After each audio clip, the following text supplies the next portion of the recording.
Good morning student. Vidya Bharati public senior secondary school के YouTube channel पर आपका स्वागत है। और आज हम आपके लिए लेकर आए हैं जो आलू की फसल चल रही थी, जो केस क्रॉप थी, उसके कुछ बिंदु यहाँ पर आज देखेंगे। कल आपने इस फसल के वर्गीकरण के बारे में जानकारी प्राप्त की है। देखना आप लोग, मैं यहाँ पर बोर्ड पर लिख रहा हूँ पोटैटो, ठीक है ना, POTATO, पोटैटो। इसके बारे में हम कल चर्चा की थी और इसमें आपने क्लासिफिकेशन देखा, फैमिली देखा, इसका उत्पत्ति स्थान देखा और इसमें क्रोमोसोम संख्या की देखी आपने। अब देखना बेटा, इसमें आपने इंपोर्टेंस भी देखा, जलवायु देखा, मर्दा देखा। मर्दा के बाद में आपने किस्में देखी। जैसे मैंने आपको बताया था कि जिस किस्म के आगे कुफरी लग जाए तो आप समझें कि वो आलू की फसल किस्म है। किसकी है? आलू की किस्म है, क्योंकि कुफरी के अंदर संस्थान है और वहाँ पर किस्में निकाली जाती हैं, क्योंकि वहाँ पर कहाँ कुफरी, शिमला कहाँ पड़ता है? हिमाचल प्रदेश में पड़ता है। तो वहाँ पर अच्छी वैरायटी निकाली जाती हैं। आलू के अंदर कल मैंने बताया था कि लैंगिक जनन भी होता है और कायिक जनन भी होता है, आपको बताया था मैंने। यहाँ पर इसके बाद में यहाँ अभी बात कर रहे थे किस्मों की, इंपोर्ट वैरायटी। तो मैंने कल बताया था आपको, जैसे कुफरी अलंकार है, कुफरी शीतमान है। जो शीतमान जहाँ आ जाए तो ये समझना है कि पाले के प्रति रोधक होती हैं, ये पाले से लड़ने की क्षमता रखती है किस्म। कौन सी? कुफरी शीतमान। जैसे कुफरी बादशाह है, कुफरी मेगा है, हाँ, कुफरी नवीन है, हाँ, कुफरी ज्योति है। ये ऐसी, जैसे कुफरी चिप्सोना है, जिससे चिप्स बनाई जाती हैं, है ना। बहुत सारी ऐसी किस्में हैं जिसके आगे कुफरी लगा हुआ होता है, ठीक है ना। तो बेटा आज हम अगला पॉइंट आपका रहेगा वो है सीड रेट। क्या है? सीड रेट देखना आप लोग, बीज स्तर देखना आप लोग। सीड रेट, ये देखिए यहां पर सीड रेट के बारे में बात करते हैं। और कल हम बहुत सारे आपको जेट में आने वाले प्रश्न बताए थे, क्योंकि जैसे गन्ने की फसल है वैसे ही ये आलू की फसल है। गन्ने की फसल भी लंबी थी और आलू की फसल भी क्या है? लंबी है। तो ये दोनों फसल, गन्ना किस कुल के था? ग्रेमनी कुल का था। और ये किसका था? ये किसका है? सोलिनेसी कुल का है। तो देखना बेटा, अपने इसमें बहुत सारे प्रश्न आपके सामने पेश किए थे, जिसके अंदर मैंने ये भी कल बताया था कि जैसे ब्रोमेटो है, पोमेटो है, हाँ।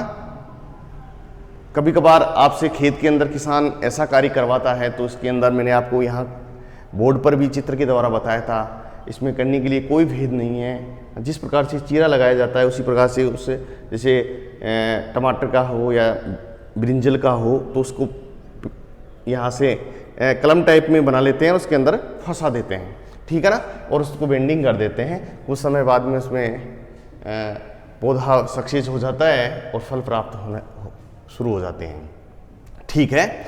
अब देखना यहाँ पर सीड रेट लिया है, तो सीड रेट के अंदर देखना बेटा, आलू के बीज के कंद देखना।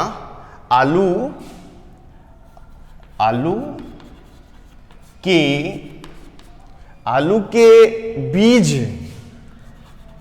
बीज के कंद, आलू के बीज के कंद 3 से 4 सेमी, 3 से 4 सेमी, कोष्टक में बता रहा हूं मैं आपको, 30 से 40, क्या 30 से 40 ग्राम भार, मीन्स कितना? कंद ऐसा हो जो कितना सेंटीमीटर हो, 3 से 4 सेमी बड़ा, है ना, 3 से 4 सेमी व्यास वाला, मीन्स बड़ा होना चाहिए। और उसका भार कितना हो, कम से कम 30 से 40 ग्राम तक हो उसका भार। ऐसे कंद को बीज के लिए काम में लेवे। ध्यान रखने योग्य बातें हैं। तो देखना, आलू के बीज के कंद 3 से 4 सेमी, कोष्टक में यहां दे रखा है 30 से, यहां 30 है बेटा, 30 से 40 ग्राम भार,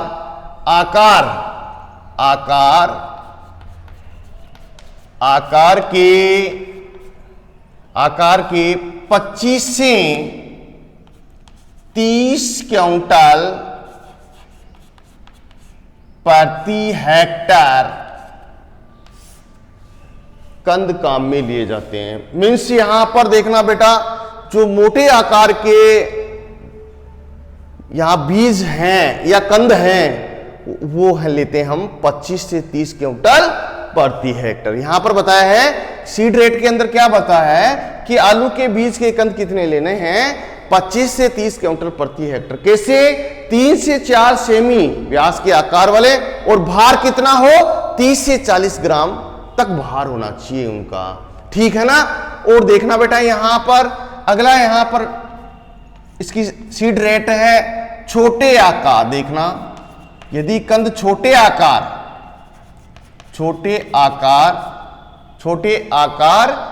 के बीज देखना बेटा, छोटे आकार के बीज यहां पर दे रखा है, क्योंकि जो महीन बीज होगा उसकी मात्रा भी क्या होगी, कम होगी। तो कितना देख रखा है यहां पर, 10 से 12 क्विंटल प्रति हेक्टेयर आप लोग कंद का उपयोग करें।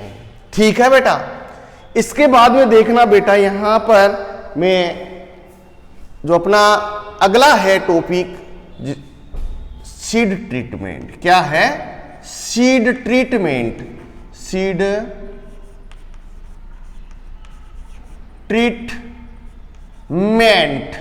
ये देखिए आप लोग, जिसको हम कहते हैं बीजोपचार। यहां पर देखना, मैं हिंदी में भी लिख रहा हूं यहां, बीजोपचार। ये देखिए आप लोग, सीड रेट आपके सामने यहां बता दिया है, और इसको देखना बेटा, जो यहां सीड रेट है वो फैक्ट है, इसको देखना। इसके बाद देखना सीड ट्रीटमेंट। देखना बेटा, आलू के कंद की बुआई करने से पहले,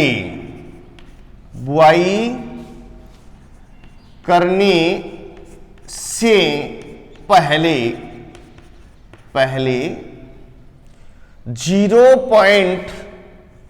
0.25%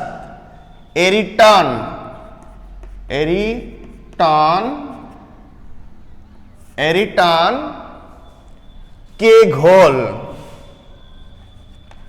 के घोल से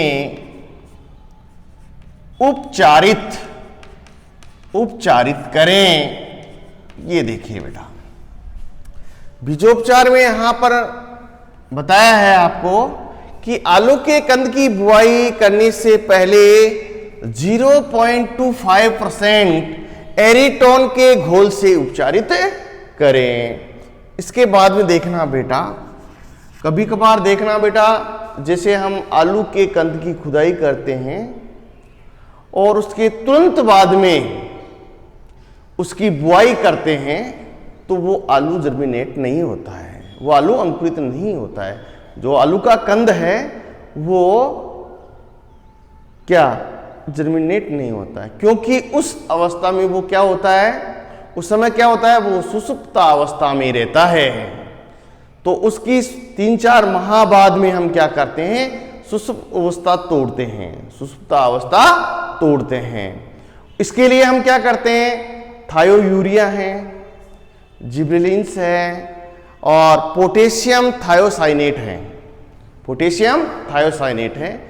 ऐसे रसायन लेते हैं और इन रसायनों के घोल में उपचारित करते हैं या इनके कंद पर स्प्रे करते हैं तो इसकी सुषुप्त अवस्था टूट जाती है और आलू का कंद क्या हो जाता है, जर्मिनेट हो जाता है, अंकुरित हो जाता है। ठीक है ना बेटा।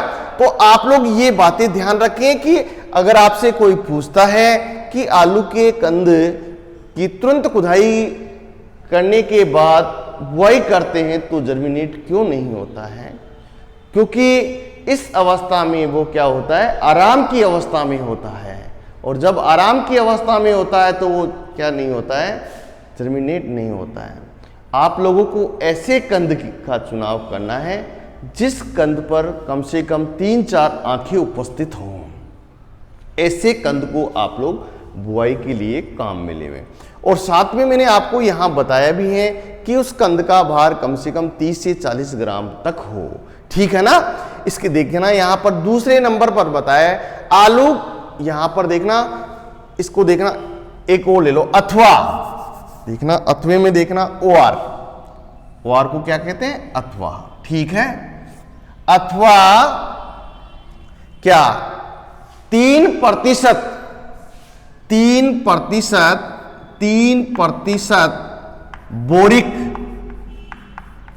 बोरिक अम्ल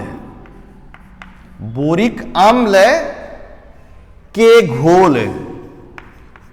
घोल से उपचारित करें। देखिए बेटा, कवक जनित जो रोग होते हैं, यदि इन से हम उपचारित कर लेते हैं तो कवक जनित रोग का आक्रमण नहीं होता है और हमारा कंद सड़ने से बच जाता है। बीजोपचार यहां पर क्योंकि हम बुआई के लिए काम ले रहे हैं तो उससे पहले आप लोगों को मैंने बताया था कि बीजोपचार करना बहुत अति आवश्यक है। तो यहां पर 2 रसायन लिया हमने, एरिटॉन और बोरिक अम्ल। क्या लिया है, एरिटॉन और बोरिक अम्ल लिया है। तो ये ध्यान रखना बेटा। ठीक है। इसके बाद में देखना आप लोग कि दूसरे नंबर पर लिया है अपने आलू। यहां पर देखना दूसरे नंबर पर लिया अपने आलू। आलू के कंद, यहां पर देखना ये कंद है, आलू के कंद खुदाई के तुरंत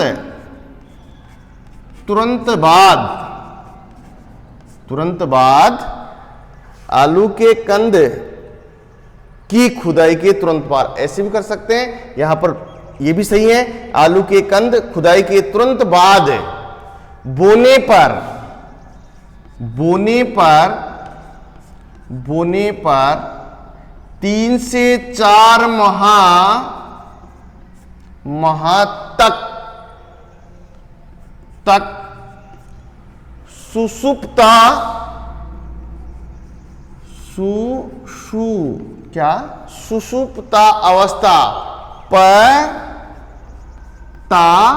अवस्था ये देखिए सुषुप्तावस्था, ठीक है ना।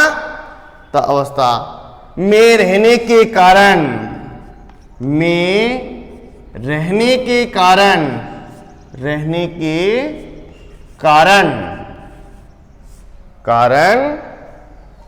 अंकुरित नहीं हो पाता है।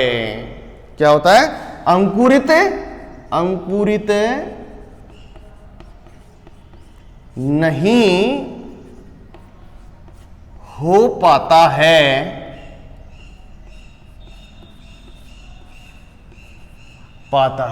ठीक है ना। तो इस अवस्था में हम क्या करते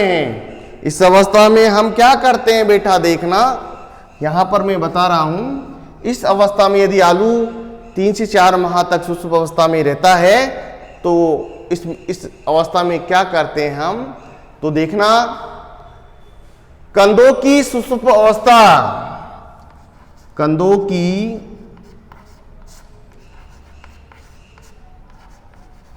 सुषुप्ता, है ना, क्या?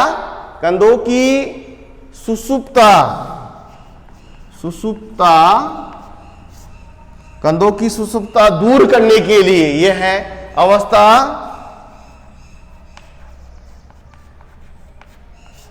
दूर, अवस्था दूर करने, दूर करने, दूर करने के, कंधों की सुषुप्त अवस्था दूर करने के लिए कंध के,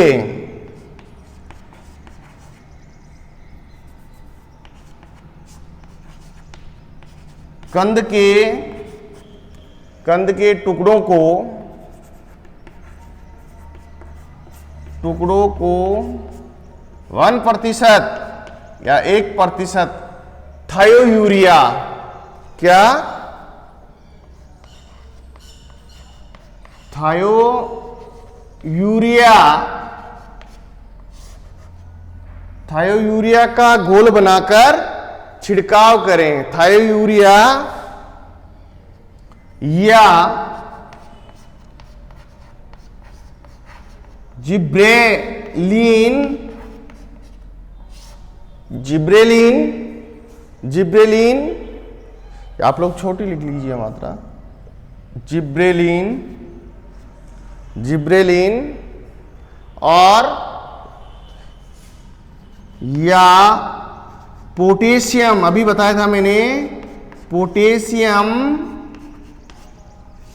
पोटेशियम थायोसाइनेट, थायोसाइनेट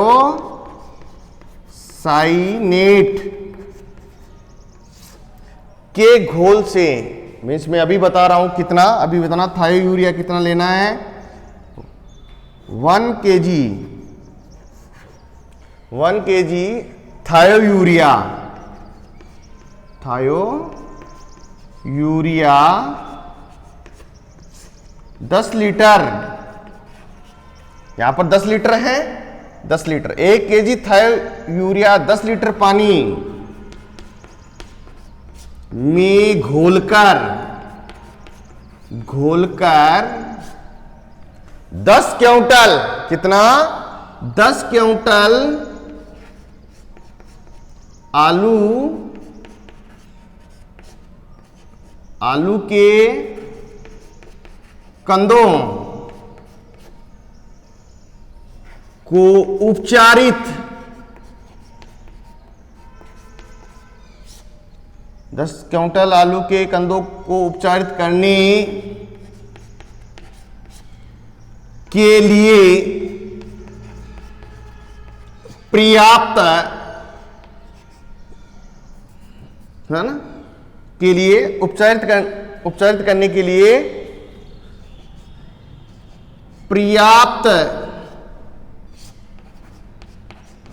होता है। यहां पर मैंने बताया कि 1 kg जो थायोयूरिया है उसे 10 लीटर पानी में घोलकर 10 क्विंटल आलू के कंदों को उपचारित करने के लिए पर्याप्त होता है। ठीक है ना बेटा? तो यहां पर देखना मैंने इसकी सुषुप्त अवस्था तोड़ने के लिए क्या लिया है कि देखना, इसके कंद के टुकड़ों को 1% थायोयूरिया या ये देखना थायोयूरिया या जिब्रेलिन या पोटेशियम थायोसाइनेट, ठीक है ना? तो ये ध्यान रखना, इनको लेकर आप लोग आलू के कंदों की सुषुप्त अवस्था तोड़ सकते हैं। यहां पर अगला पॉइंट आता है अपना सोविंग टाइम। क्या आता है? सोविंग टाइम देखना।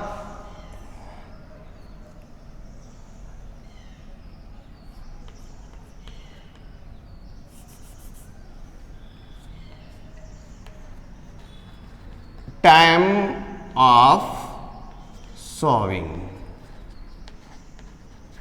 सॉविंग, ठीक है, बुआई का समय।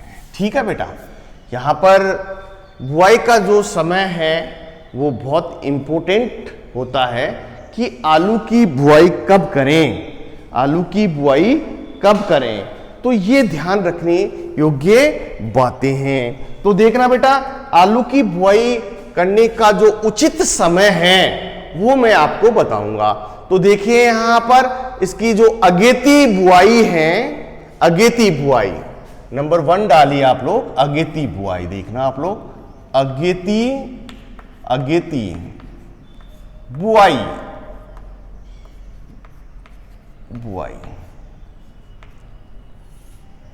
अगेती बुआई है आप लोग कीजिए 25 सितंबर से 10 अक्टूबर, 25 सितंबर से 10 अक्टूबर तक। ठीक है, ये देखिए बेटा आप लोग, ये पहला पॉइंट आपका क्लियर होता है कि जो इसकी जो टाइम ऑफ सोइंग है, अगर आप लोग अगेती बुआई कर रहे हैं उसको आप लोग यहां पर 25 सितंबर से 10 अक्टूबर के बीच में इसकी बुआई कंदों की कर देंगे। ठीक है ना, कंदों की बुआई कब कर दें? 25 सितंबर से 10 अक्टूबर। अब देखना पछेती, पछेती नंबर 2 पर है, पछेती, पछेती जिसको पछेती बुआई, बुआई जिसको हम मुख्य फसल, जो हमारी मुख्य फसल की बुआई है वो कब करनी है, इसको कोष्टक में डाल देता हूं।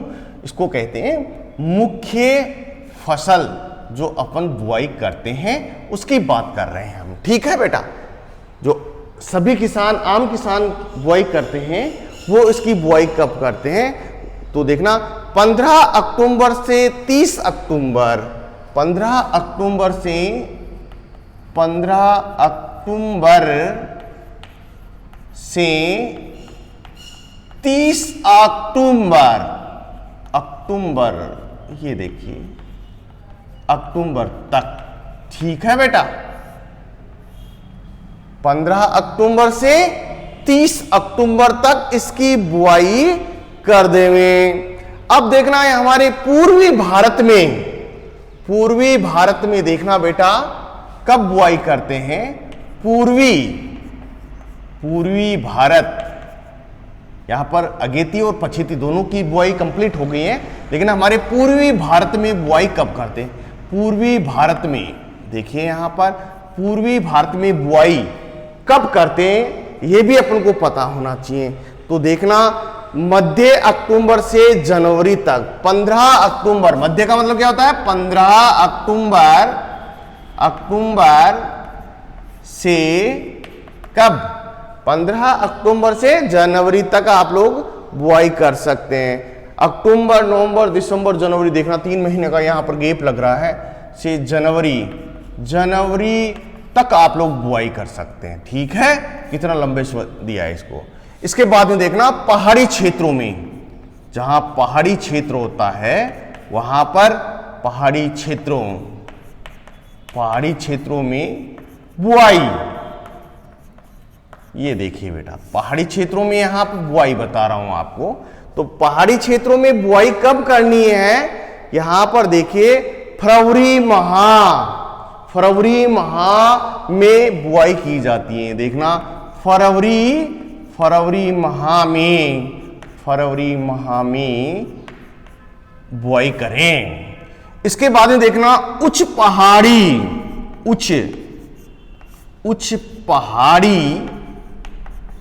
पहाड़ी क्षेत्रों में, तो जहां पर घने पहाड़ियां होती हैं वहां पर इस कब बुआई की जाती है वो भी आप लोगों को पता होना चाहिए। मध्य मार्च से अप्रैल, 15 मार्च से 15 अप्रैल, ये देखिए बेटा यहां पर तीनों चारों ऋतु मैंने समय के अनुसार बुआई बता दी है। अगेती बुआई 25 सितंबर से 10 अक्टूबर तक, पछेती बुआई मुख्य फसल 15 अक्टूबर से 30 अक्टूबर तक। पूर्वी भारत में 15 अक्टूबर से जनवरी माह तक बुआई करते रहते हैं किसान। और यहां पर देखना पहाड़ी क्षेत्रों में बुआई फरवरी माह में की जाती है। कई बार जेट के अंदर प्रश्न पूछा हुआ है। उच्च पहाड़ी क्षेत्रों में 15 मार्च से 15 अप्रैल तक बुआई की जाती है। ठीक है बेटा, ये था टाइम ऑफ सोविंग। क्या था? Time of sowing. इसके बाद में देखना, इसके बाद में हमारा अगला पॉइंट है आलू के कंद की बुआई। क्या? आलू के कंद की बुआई की विधि है। देखना, मैं यहां पर प्रश्न बना रहा हूं, आलू के कंद की बुआई की विधि। ठीक है, आलू के कंद की बुआई की विधि, आप लोग ये पॉइंट जानकारी प्राप्त करेंगे। ठीक है ना बेटा, ये लंबी फसल है और इसमें से छोटे छोटे प्रश्न बन जाते हैं बेटा, और आप लोग गलत कर देते हैं। देखिए, स्वयं टाइम ऑफ सोविंग देखते ही आप लोग आलू के कंद की बुआई करना भी बहुत ज़रूरी है कि किसान इसकी खेती कैसे की जाती है। कभी कभार अपन क्या करते हैं प्रैक्टिकलों के अंदर बेटा, प्रैक्टिकलों के अंदर अपन क्या करते हैं कि जैसे वो एक्सटर्नल आता है और आपसे क्या कहता है कि आलू की बीज संज्ञा तैयार करके दिखाइए, तो बच्चों को पता ही नहीं रहता है। बताने के बाद में भी वो क्या करते हैं, गलत कर देते हैं, क्योंकि उसको बीज संज्ञा नहीं बनाती है, क्योंकि कंद से कंद की दूरी, मेड से मेड की दूरी का पता ही नहीं रहता है। तो बच्चा क्या करेगा, नाली की पता ही नहीं है कि नाली की कितनी दूरी लेनी है। ठीक है ना, मेड की ऊंचाई कितनी होनी चाहिए, ये क्या बच्चों को पता नहीं रहता है, भूल जाते हैं। पता तो रहता है लेकिन भूल जाता है, गलत कर देता है, तो आपके नंबर कट जाते हैं। क्योंकि ये इंपॉर्टेंट खेती है या फसल है, इसको याद करना बहुत अति आवश्यक है। ठीक है, तो यहां पर बुआई की विधियां निम्न हैं। पहली विधि देखना, बुआई की, आलू के कंद की बुआई की निम्न विधियां हैं, जो मैं पहली विधि यहां पर आपको बताऊंगा। कौन सी है? समतल भूमि में आलू की बुआई करना। क्या? बोना, समतल भूमि में आलू बोना, समतल भूमि में आलू बोना। ये देखना, यहां पर लिख रहा हूं मैं, समतल भूमि में आलू या कंदों को बोना, एक ही बात है, आलू बोना। ठीक है, ये पहली विधि है। खेत को समतल बना लिया जाता है। इस विधि में क्या होता है, इस विधि में खेत को समतल बना लिया जाता है, और समतल करने के बाद में क्या करते हैं, लाइन से, यहां पर लाइन से लाइन की दूरी 45 सेंटीमीटर। ठीक है, कितनी? L गुना L कितनी रखेंगे बेटा, यहां पर L गुना L 45 सेमी, और यहां पर P गुना P है, वो रखते हैं हम 15 से 20 सेंटीमीटर, 15 से 20 सेंटीमीटर रखते हैं, 15 से 20 सेंटीमीटर, 15 से 20 सेंटीमीटर रखते हैं। P गुना P कितना रख रहे हैं हम, 15 से 20 सेंटीमीटर, और L गुना L कितना रख रहा है, 45 सेंटीमीटर रखते हैं। ठीक है, इसके बाद में क्या होता है कि कुंडों के अंदर क्या करते हैं, हम कंद को बो देते हैं, और उसके बाद में हम क्या कर देते हैं, मिट्टी डाल देते हैं, मीन्स उसको समतल कर देते हैं। आलू का कंद लगाया और मिट्टी डाल दी जाती है, जिससे क्या होता है कि वो कंद दिखाई नहीं देता है और वो जर्मिनेट हो जाता है। ठीक है ना, इसके बाद में देखना, समतल खेत में दूसरा देखना, समतल खेत में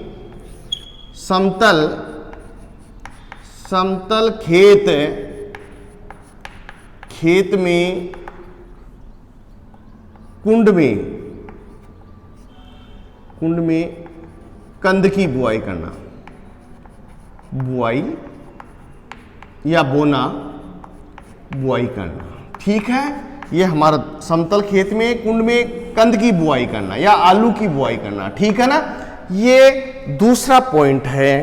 तो यहां पर इस विधि में क्या करते हैं, इस विधि में L गुना L 60 सेंटीमीटर, L गुना L कितना, L गुना L अपन कितना लेते हैं, 60 सीएम, और कितना ले रहे हैं 60 cm ले रहे हैं, और P गुना P कितना ले रहे हैं हम 15 से 25 सेंटीमीटर ले रहे हैं। कितना ले रहे हैं 15 से 25 सेंटीमीटर, 15 से 25 सेंटीमीटर लेते हैं, 15 से 25 सेंटीमीटर की दूरी पर बोते हैं।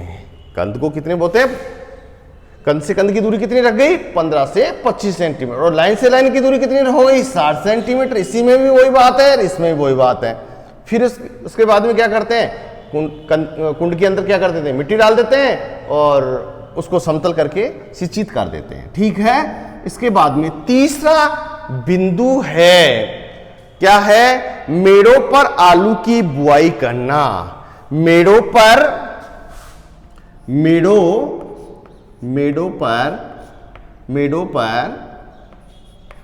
आलू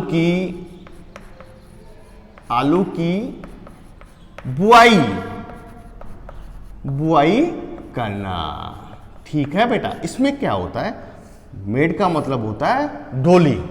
ये देखिए जिस प्रकार से मैं अभी बना रहा हूं, यहां पर बता देता हूं आपको, ठीक है ना। ये देखना, ये मेड बना रहा हूं मैं, यहां पर देखना, ये मेड बना दिया है यहां, ठीक है। देखिए यहां पर इस प्रकार से मैं मेड बना रहा हूं, ठीक है, ये मेड बन रही है, ठीक है। इस प्रकार से ये मेड बन गई, ये देखिए बन गया मेड। तो अब इसके ऊपर नहीं लगाएंगे कंद को, यहां इसकी तरफ ये जो साइड है यहां पर कंद को लगाएंगे और मिट्टी डाल देंगे, ठीक है ना। इसको कहते हैं मेड़, डोरी, ठीक है ना। मेड़ों पर आलू की बुआई करना। यहां पर देखिए पॉइंट है अपना, तीसरी विधि है, ये आलू बोने वाले, आलू के कंद को बोने वाले यंत्र। देखना यहां पर यंत्र का नाम बता रहा हूं मैं, पोटैटो प्लांटर। ये आलू के कंद को बोने के लिए काम में लिया जाता है।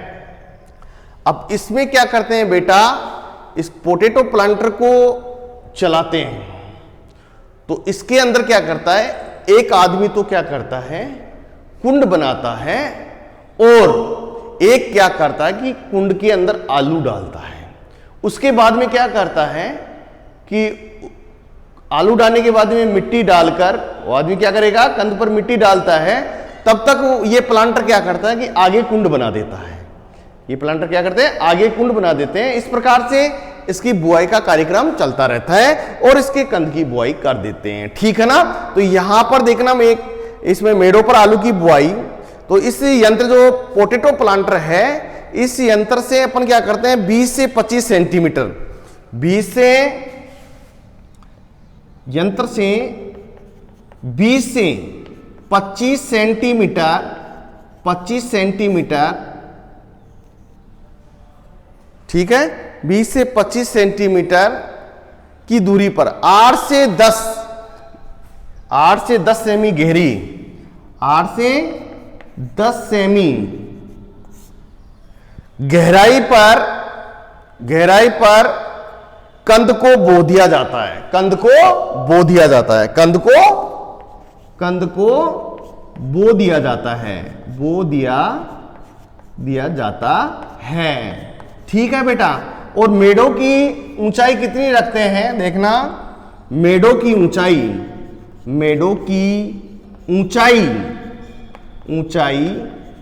15 सेंटीमीटर रखी जाती है, ठीक है बेटा।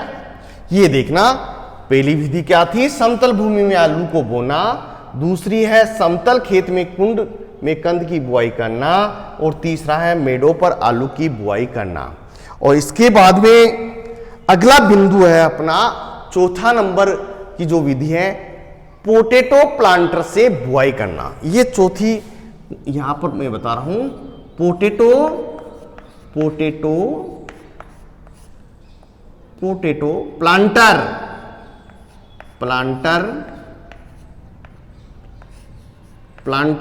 पोटैटो प्लांटर से बुआई करना। अब इसमें क्या है बेटा, ये आलू के कंद की बुआई करने का एक यंत्र है। इस विधि में क्या होता है कि यंत्र के माध्यम से कुंड बनाया जाता है। कुंड बनाने के बाद में एक आदमी, दो होते हैं, एक तो प्लांटर चलाने वाला होता है, पोटैटो प्लांटर चलाने वाला होता है, और एक कुंड के अंदर कंद डालने वाला होता है, बीज डालने वाला होता है, क्योंकि हम यहां पर कंद को क्या मान रहे हैं, बीज मान रहे हैं। तो इसमें क्या करेंगे कि दो आदमी क्या करते हैं, एक तो पोटैटो प्लांटर चलाता है, दूसरा क्या करता है, कुंड में कंद को डालकर मिट्टी डालने का कार्य करता है। इस विधि के अंदर यह कार्य किया जाता है।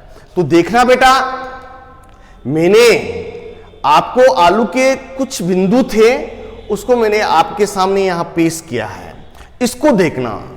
अब हम जो हमारा अगला जो टॉपिक रहेगा कल, वो जैसे खाद एवं उर्वरक है, ठीक है ना, क्या है, खाद एवं उर्वरक है, उसके बारे में हम जानकारी प्राप्त करेंगे, कल बात करेंगे। तो ये ध्यान रखना बेटा। फिर मैं आपको बता रहा हूं, यहां पर जो सीड ट्रीटमेंट है वो इंपॉर्टेंट है, सीड रेट है, और शुष्क अवस्था तोड़ने के लिए कौन सा रसायन काम में लिया जाता है, ये आप लोगों को पता होना चाहिए। तो देखना बेटा, जो हमारा ये आज का जो चैप्टर है वो आपको बहुत अच्छा लगा होगा। इसके लिए आप लोग लाइक करना, शेयर करना, कमेंट्स करना और बेल आइकन को दबाएं। धन्यवाद।